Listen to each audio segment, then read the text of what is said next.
What's up, guys? Jay Lee here, Northwest Podcast. Today, I want to talk about the top four characteristics that are unattractive for a woman. So, this is from my experience. These are my top four, but I think these are the most important things that men need to avoid. These are the most important red flags that men need to avoid when looking for a woman. And these are the things that women, if a female is listening to this, she can herself you know, tried not to do this because these top four things are not only a turnoff to a lot of men, but these top four things are, detrimental to relationships in general. So let me jump right in. The first thing is hypergamy. So hypergamy is basically just gold digging, and it's not just money digging, but it's value digging. Women are attracted, unfortunately, it's female nature, but a lot of it is female nature. I believe it can be changed. I believe women can change it. I believe that you can look for the right things, and if you follow your heart, which is what nobody in this world tells anybody to do because we're so financially driven. But if you follow your heart and if you actually find out what love is, and you somehow put love in your heart, somehow learn to cultivate a sense of love and what love is, then you can bypass your female nature, which is fundamentally hypergamous. Okay, hypergamy basically is chasing after men of equal or higher value. Okay, now many people don't understand that there's anything wrong with that. Many people think that there's nothing wrong with that. Many people think that that's how great society gets built and this, that, and the third. Maybe, but I don't. I would argue that a lot of our society doesn't really have a lot of love. I would argue that a lot of our society, particularly marriages and relationships, there's not a lot of genuine, real love there. I think a lot of it is just circumstantial relationships. Okay.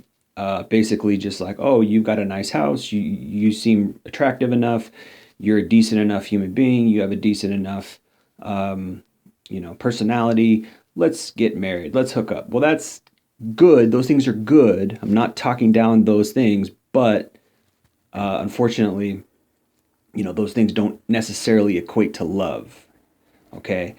Now, that isn't to say we don't want money. That isn't to say we don't need money. That isn't to say that we shouldn't work or we shouldn't seek to improve ourselves. But if that's all you're looking for, then that's shallow. That's fundamentally shallow. And I believe to a good extent, a lot of female nature is like that, unfortunately. But then, people say, oh, it's fine then because that's female nature.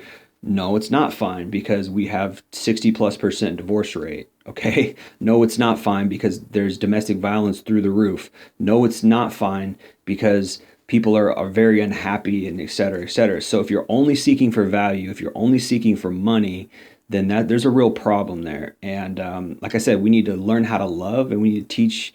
We need to teach our children specifically how to love, teach each other how to love, teach ourselves how to love. And I don't believe hypergamy is love. I believe hypergamy is fundamentally, like I said, selfishness, and it's unloyal, etc.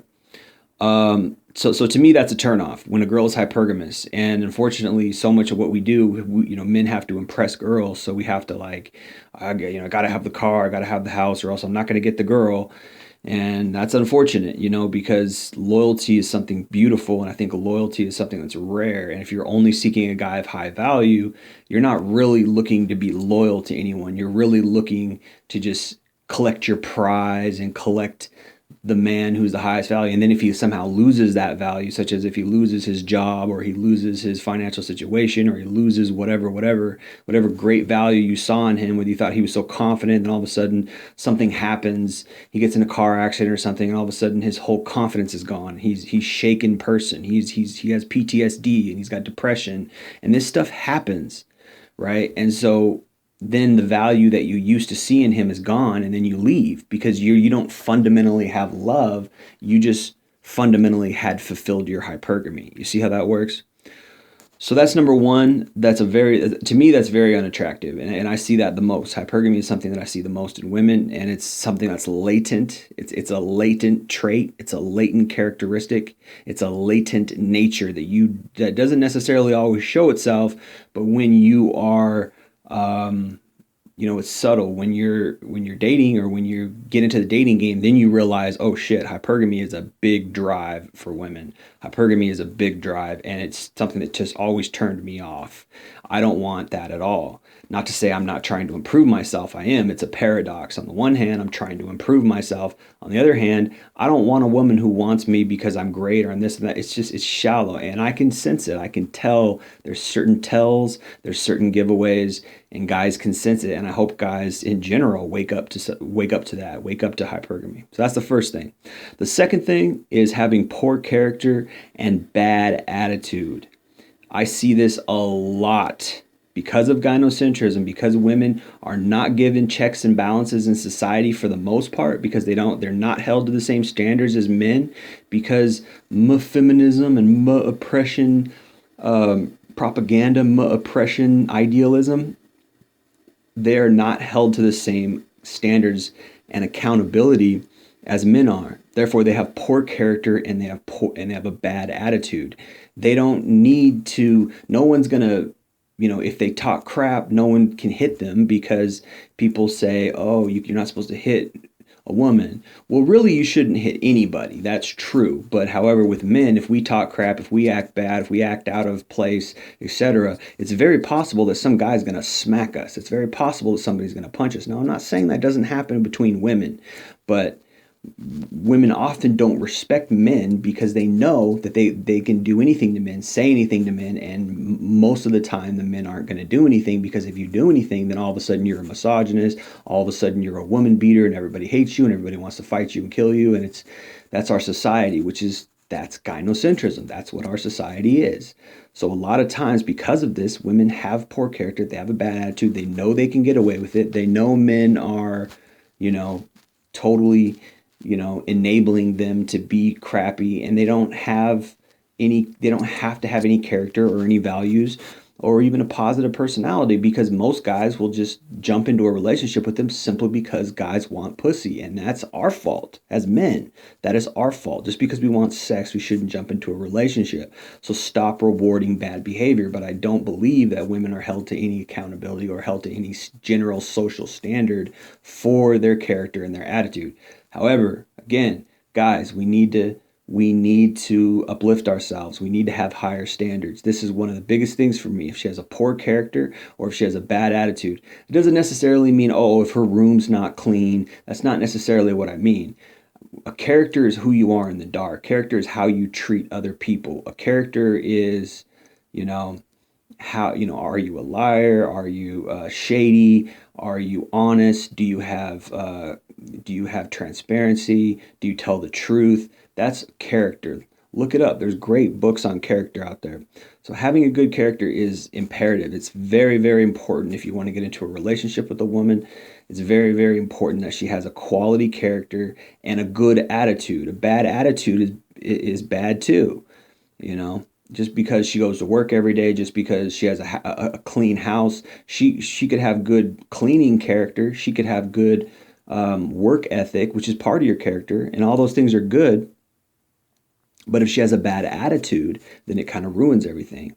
Your attitude and your personality are very important too. So the next thing, which kind of plays off of that, is selfishness, narcissistic behavior, and conniving behavior.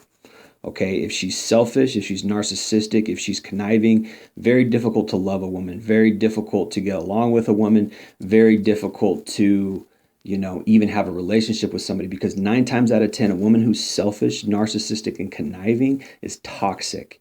And she's going to gaslight you. She's going to play you. She's probably going to go behind your back and cheat on you. And this is pretty common what I see today. Women who are selfish, narcissistic, and conniving, they're cheaters, they're liars, they're deceptive, they're unloyal. And when you're very selfish, all of humanity, all of us as human beings are selfish to some degree, right?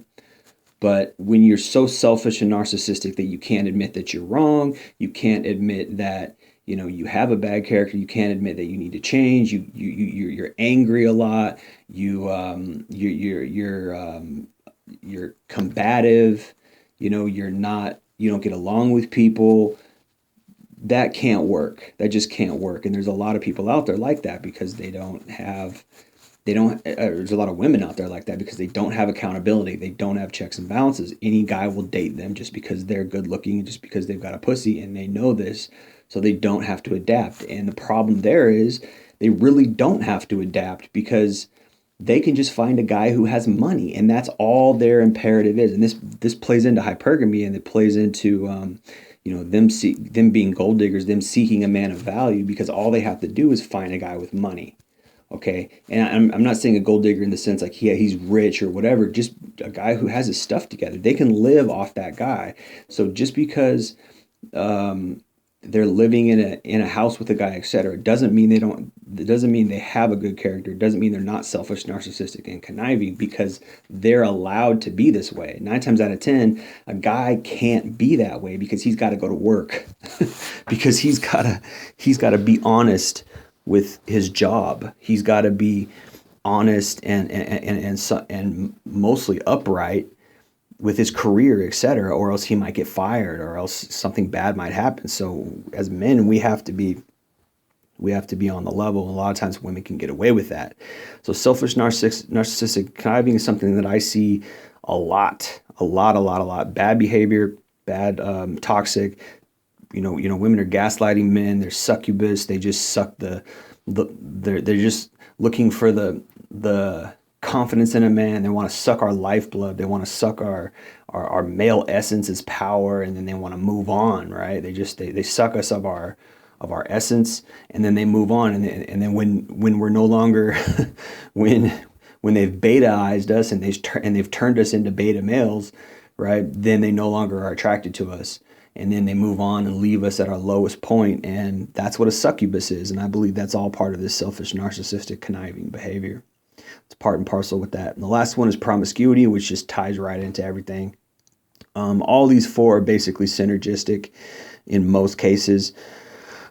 Basically, a lot of this is just general female nature, and promiscuity is the most obvious dead giveaway. If she sleeps with you on the first date, if she's sucking your dick like a porn star, if she takes it in the ass, if she's, very loose, she likes sex all the time. Like, you can just tell that's not a quality woman, because it generally means that she has these other characteristics. If she's promiscuous, generally all these other things will come out. The first thing, usually, the first red flag is promiscuity. When promiscuity, and this is what I'm saying, is women will hide the promiscuity. They'll be promiscuous behind the scenes because they know that's the giveaway. And if you can tell that she's promiscuous, if somehow you can sense that, then I guarantee she's going to have these other qualities. The promiscuity is the easiest red flag that you can see. In my opinion, this one too, selfish and narcissist. You can tell a woman's generally selfish, but sometimes you can't, because people put on a good face. They put on a good attitude when they first meet you. If they really like you, you go on a date, whatever. But a lot of times, if they jump right into bed, it's a good indication of these other ones. A good indication of her having a good character is she doesn't sleep with you on the first date. Is she makes you wait. Is she's like, I want love first. I want to make sure we're in love before we have sex and things like that. But that can be a problem too. That can be a ploy as well, because she knows that men. She knows she doesn't want to, she doesn't want it to be a dead giveaway. So she's making you wait. Oftentimes, meanwhile, she'll have guys behind your back. Oftentimes, meanwhile, she'll still be having sex with other men while she's making you wait, because she's got you in that potential relationship friend zone, because she wants to see how much value you have.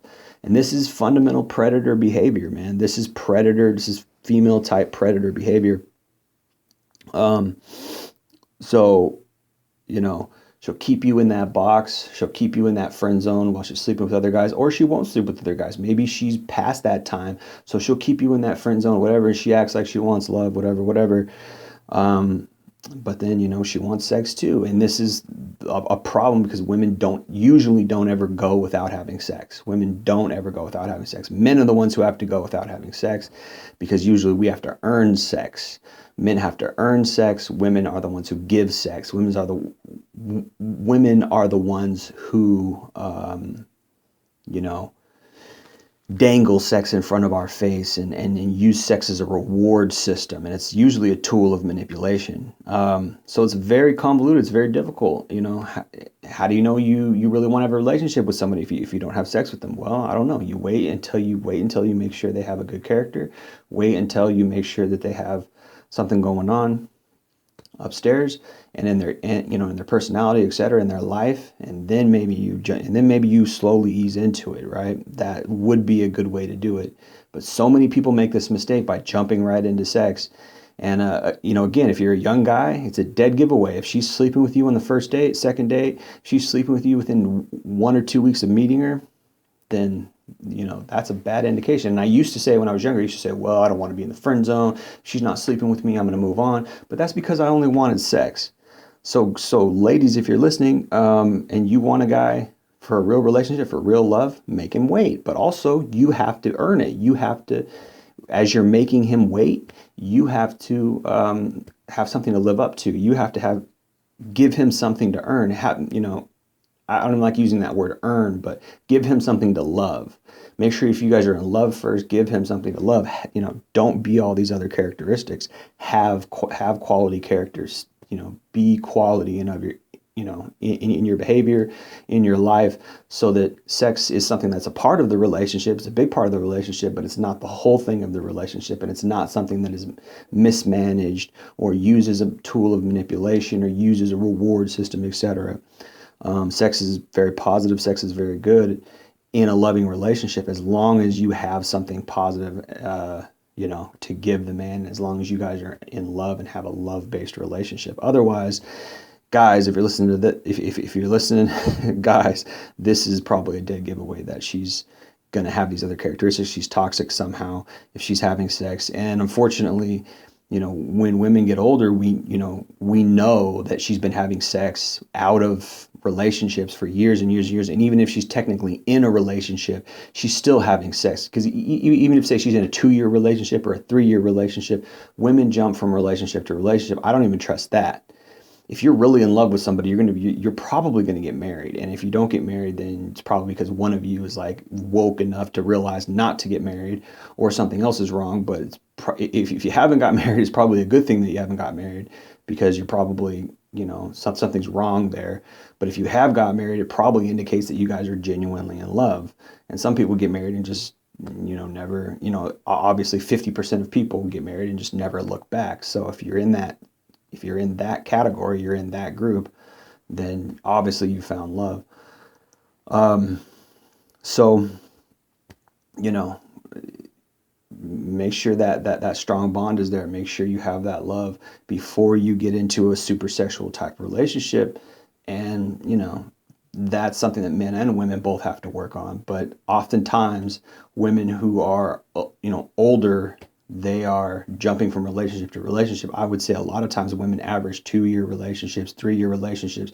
Don't get fooled and think that like, oh, she's only been in a relationship with one guy her whole life. No, usually women, it's about 2 or 3 years. For a woman, for a guy, it's probably about 6 months, to where he wants to discard her or whatever. And then he finds someone else. For a girl, it's usually like 2 or 3 years from my experience. Women will easily, the way that they love will easily be 2 or 3 years each relationship. And then if they feel it's not going anywhere, they will jump onto somebody else and get into another 2 or 3 year relationship. And there you go. So by the time she's 30, she's been in 5 or 10 2-year relationships, and 2 or 3 year relationships, and then what? Then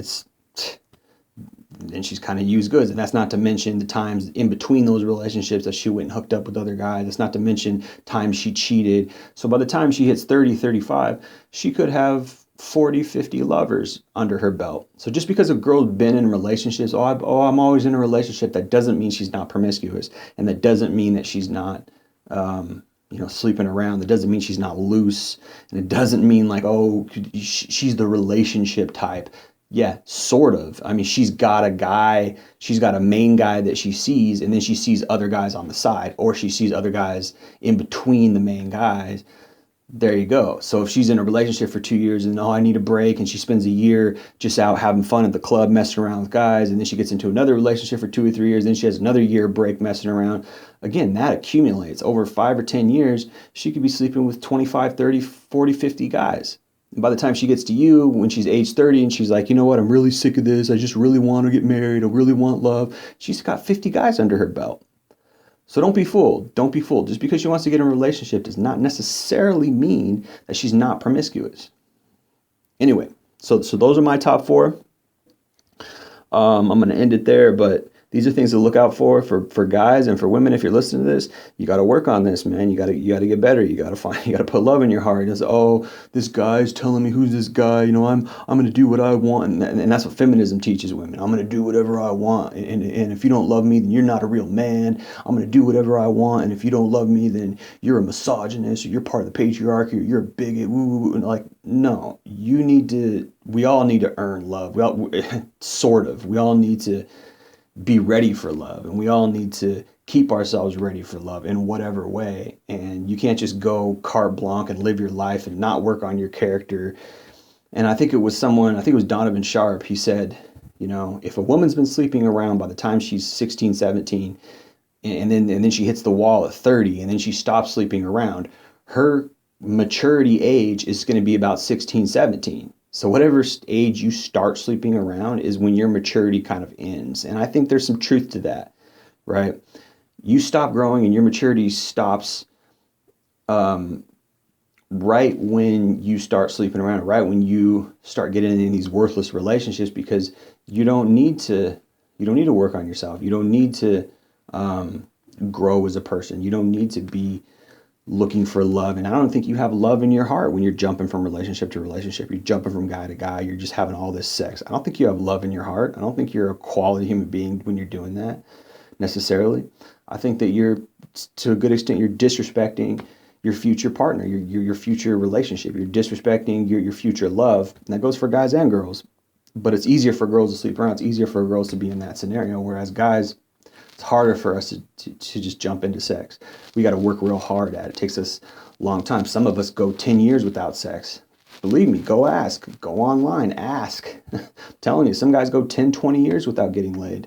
And not even to say they're not trying. It's for real. And people want to like disrespect that and throw those guys under the bus. You're an incel. You're a loser. Like, okay, you're going to bully people for not getting laid. Like, what is that? Like, cool.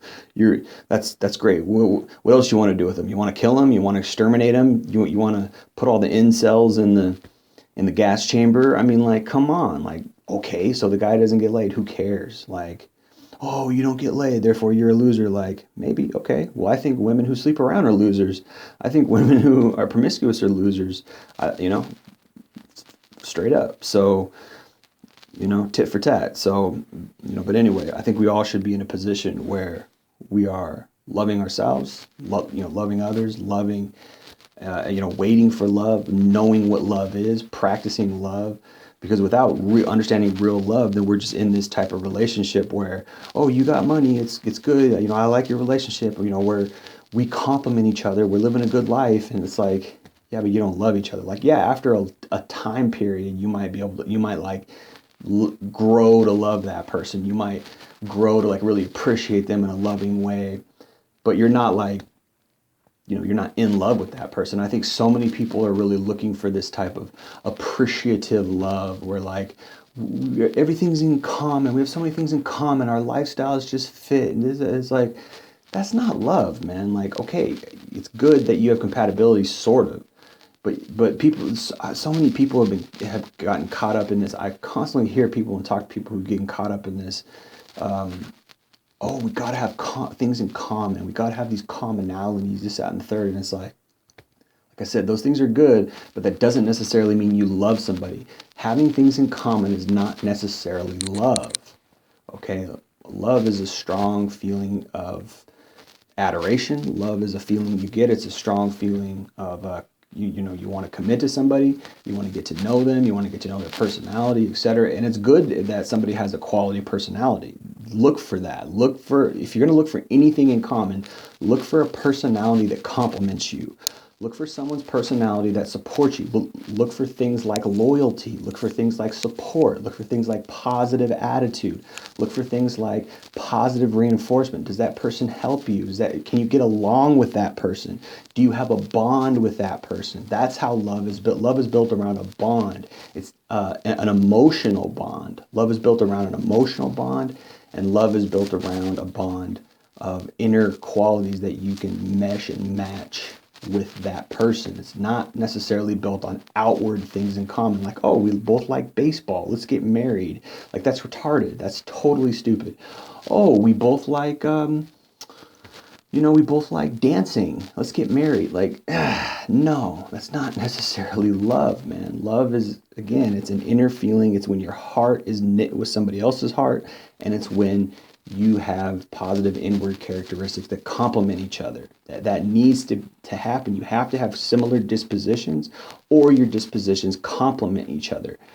She might be sweet and kind. You might be, you might be sweet and kind. She might be, smart and witty. So your kindness complements her smartness. Okay, her wittiness complements your ambition to learn. So you're learning from her, or you're studying and you're not as smart as study as her, and she helps you study, or something like that. There needs to be a complement. You need to compliment her, and she needs to compliment you. But it's so bereft of anything real, these relationships today, that all it is like, well, I got money, you can stay with me, I like your sex. Like, how animalistic is that? That's so animalistic. Like, that's the same as animals. Yes, technically we're mammals, but we have so much more to offer than that. Oh, I got this nice nest, come live with me. It's like, bro, get that out of my face. Like, no, you need to have something on the inside to complement somebody. Yes, you need to have money in order to survive, in order to live on the earth, but you need to have also inward qualities. That's why you should look out for these 4 things, guys. Anyway, appreciate you guys listening. If you listen this far, you're a saint. It's been Jay Lee with Northwest Podcast. Peace.